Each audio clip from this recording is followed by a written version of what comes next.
आता भाजपचा पराभव अजित पवार कसे काय करणार? हिंमत आहे का?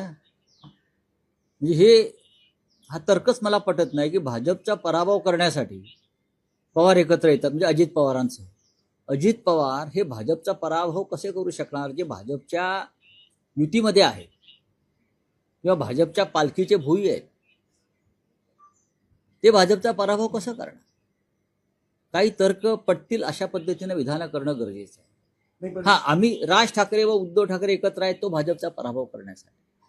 कारण राज ठाकरे भाजपाच्या कोणत्याही गटात किंवा गोटात नाही, उद्धव ठाकरे नाही. आम्ही दोघे एकत्र आहोत. आमची भूमिका स्पष्ट आहे, भाजपचा पराभव करायचा आहे. पण अजित पवार हे भाजपचा पराभव कसा करतील? एकनाथ शिंदे भाजपचा पराभव कसा करतील? लगेच तुरुंगात जातील.